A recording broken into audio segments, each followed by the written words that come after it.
एक बात अपने जीवन में सदा उतार करें, घर में अगर तुलसी का क्यारा है तो तुलसी महारानी हमें ये बता देती है कि हमारे घर में सुख आने वाला है कि दुख आने वाला है। जैसे शनि अपना प्रकोप दे रहा है या शनि उतर रहा है, ये किसी से पूछने की जरूरत नहीं पड़ती, अपने आप मालूम पड़ जाता है। कैसे? शनि कथा अगर आपने सुनी हो तो उसमें व्याख्यान आता है शनि कथा में, पांव की चप्पल बार बार टूट रही हो, कमर से नीचे जो वस्त्र पहने हो वो फट रहे हो, कहीं पजामा है, धोती है, आदि वस्त्र हैं, कपड़े हैं, वो अपने आप फट, आज के जमाने में तो फटे फटाए पहनते हैं लोग, फैशन, उसकी गारंटी नहीं है, उसका हम वर्णन नहीं कर रहा। हम जब पहनते हम समझ जाते हैं इसको शनि तो ऑलरेडी लगा ही हुआ। जब उनका घुटना घुटनी सब फटा हुआ दिखता है तो उसमें लग जाता है कि शनि पहले से लग गया बापड़ा, उनके पहने से तो मालूम पड़े। शनि का नियम है, शनि कथा कहती है पांव की चप्पल बार बार टूट रही हो, घिस गई हो, बद्दी टूट रही हो, कुछ कर रही हो, और अगर कमर से नीचे जो वस्त्र पहने हो वो अपने आप फट रहे हो, समझ लेना कि शनि पांव से प्रवेश कर रहा, मतलब अपनी प्रखरता शनि दिखा रहा। किसी मंदिर में गए महाराज और वहां जाने पर चप्पल चली गई तो समझ लेना शनि की कुदृष्टि अब पड़ना बंद होना चालू हो गया। कितना सुंदर कहा है महाराज। जूता चप्पल आज के जमाने में तो फैशन हो गई साहब, घर की चप्पल अलग होती है, बाहर की चप्पल अलग होती है। लोग घर में चप्पल किचन तक में पहन के जाते हैं। अरे पानी ले जाओ सियोर से, रसोई घर में लोग चप्पल पहन कर जाते हैं, जहां भगवान का प्रसाद बन रहा है, जहां अन्नपूर्णा निवास कर रही है, और पूछो तो कह किचन की चप्पल है तो माथे पे रख लो। तुम अपनी मां को जरूर देखना है एक बार, वो बूढ़ी मां कितनी बार किचन में चप्पल पहन कर गई, मुझे जरूर फोन कर कर बताना। बूढ़ी मां रसोई घर में आज भी बिना चप्पल के जाती है, और बहुओं की कहीं एड़ी नहीं फट जाए, ठंड नहीं बैठ जाए, इसलिए ये रसोई घर तक में चप्पल पहन कर जाती है। सूर्य नारायण की कथा पढ़ना, शनि महाराज की कथा पढ़ना, और गरुड़ पुराण की कथा पढ़ना, जिन जिन कथाओं का हम व्याख्यान कर रहे हैं उसको पढ़ना जरूर हो। क्या लिखा है? घर के अंदर जब चप्पल जाती है, रोग, बीमारी, कष्ट, तकलीफ चालू हो जाती है। तुमने चप्पल क्यों पहनी? ठंड नहीं बैठ जाए, रोग नहीं बैठ जाए। घर के अंदर उतना बढ़ गया, एक कालीन बिछा दो, एक दरी बिछा दो, मोटा आसन बिछा दो, जिस पर तुम चल लो। जरूरी है कि कई कई लोगों को तो हमने ये भी देखा कि कालीन पर भी चप्पल पहन के चलते,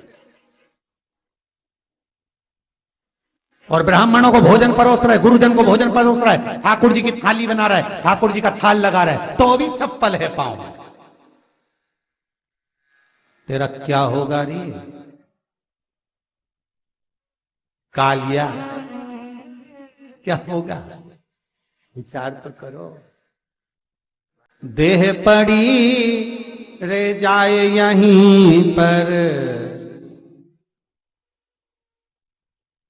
फिर कुंडल और नगीना, क्या हरि नाम नहीं तो जीना। अभी भी सुधर जाओ रे, अभी भी सुधर जाओ, नहीं सुधरो तो सिधर जाओ रे, या तो सुधरो नहीं तो सिद्धरो, थोड़ा सुधरो। रसोई घर में अन्नपूर्णा रहती है, रसोई घर में शिव महापुराण की कथा कहती है जब भगवान शंकर को मां जगत जननी भोजन करा रही थी, शंकर जी ने वर मांगा था अन्नपूर्णा से, ए अन्नपूर्णे, तुम मेरे घर के बच्चों का भरण पोषण कर रही है। इस मृत्यु लोक में जितने मनुष्य जन्म लेते हैं ये मेरे पुत्र कहलाते हैं। तो अन्नपूर्णा ने कहा, चिंता मत करना भोलेनाथ, जिस जगह पर एक स्त्री, बेटी, कन्या या घर की बहू या बूढ़ी मां भोजन बनाएगी, उस जगह पर मैं अन्नपूर्णा उसके शरीर में प्रवेश करूंगी। और वो रसोई घर नहीं होगा, वो मेरा और तुम्हारा मंदिर कहलाएगा। अब मंदिर में चप्पल पहनकर भोजन का निर्माण करना ये श्रेष्ठता है। एक आसन पटक लो आप रसोई घर के अंदर, जिस आसन पे खड़े होकर आप भोजन बना लो, मोटा सा आसन रख लो, चप्पल की जरूरत ही नहीं। श्रीमद् भागवत कथा कर रही है, तुलसी का मात्र तो शनि अपनी दृष्टि बता देता है। शास्त्र कहता है जब घर के अंदर प्रवेश करने के, जब आप घर में प्रवेश करें तो एक कोने में चप्पल को उतार दें। बाहर जगह नहीं है तो घर के अंदर प्रवेश कर लेफ्ट में चप्पल को उतार दें, और 7 या 3 कदम के अंदर चप्पल उतर जाना चाहिए घर के अंदर में। और उसके बाद अगर चप्पल अंदर प्रवेश कर रही है तो राहु केतु शनि के साथ प्रवेश करते हैं, जिसके घर में बीमारी कभी पीछा नहीं छोड़ती। शनि कथा, सूर्य की कथा का स्मरण करिए, आपको मालूम है, पहचान हो जाता है।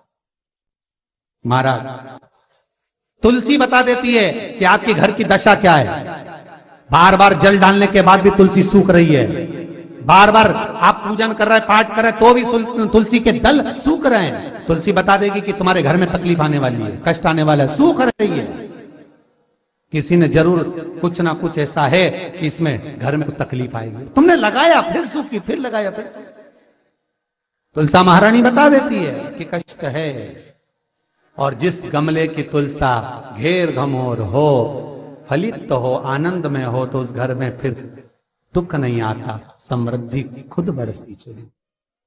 जिन शंकर भगवान को आप जल चढ़ाते हो, जिन ठाकुर जी से आप लाड लड़ाते हो, जिन भगवान कृष्ण का आप स्मरण करते हो, राधा रानी का आप नाम जाप करते हो, जिस परमात्मा का आप भजन कर रहे हो, कीर्तन कर रहे हो, नाम जाप कर रहे हो, नाम स्मरण कर रहे हो, उससे तुम्हारा एक संबंध होना चाहिए, एक रिश्तेदारी होना चाहिए। और उससे जब तुम्हारा कोई संबंध रहेगा, उससे जब तुम्हारी कोई रिश्तेदारी रहेगी, तो उस रिश्तेदारी में जैसे ही आपके प्राण छूटे, और छूटते से ही आप जब गए तो जाते ही आप कहोगे कि कृष्ण से मेरा ये संबंध है, वो मेरा पुत्र, वो मेरा भाई, वो मेरा बेटा, वो मेरा सगा, वो मेरा रिश्तेदार, वो मेरा कुटुंबी, वो मेरा पुत्र। जब कहोगे तो तुरंत प्रवेश हो जाए। महाराज भगवान से संबंध होना चाहिए। कई लोग भगवान को सवेरे से रिझाने बैठते हैं तो भगवान को बनी बनाई बात कहते हैं, ये पाठ कर लो, ये पाठ कर लो, ये पाठ कर लो, ये स्तुति कर लो, सारा बना बनाया। तुमने अपने दिल से कौन सी स्तुति गाई? तुमने अपने दिल से कौन सा भगवान को निवेदन करा, कौन सा नमन करा? बस सवेरे उठना है, नहाना है, भगवान के सामने जाना है, भगवान को नहलाना है, कपड़े पहनाना है, अगरबत्ती लगाना है, थोड़ा सा शक्कर का भोग लगाना। इतने सारे देवी देवता, शंकर जी, राम जी, गणेश जी, सारे देवता, और 2 खुरमा लेके आए, 1 बालूशाही लेके आए, 2 मठरी लेकर आ गए, 1 मठरी लेकर आ गए, और भगवान को इतनी सी कटोरी में रख दी। अब बोले, कई लोगों से पूछा, इतनी सी कटोरी में 1 मठरी, 1 खुरमा, और रोज मठरी खुरमा एक साथ नहीं रखती। वो तो आज दिन मठरी का भोग लगा दिया, कल खुरमे का लगाएगी, परसों गुजिया का, परसों पपड़िया का, कोई डब्बे में भरे भराए रखे, रख दिया। और 1 लड्डू रोज लगा देगी, इतना बड़ा। तो पूछा, इतना सा लड्डू और इतने सारे भगवान कैसे खाते होंगे? तो क्या भाव से। तो हमने कहा, तुम भगवान को क्यों? बहुत दुख है गुरु जी, बहुत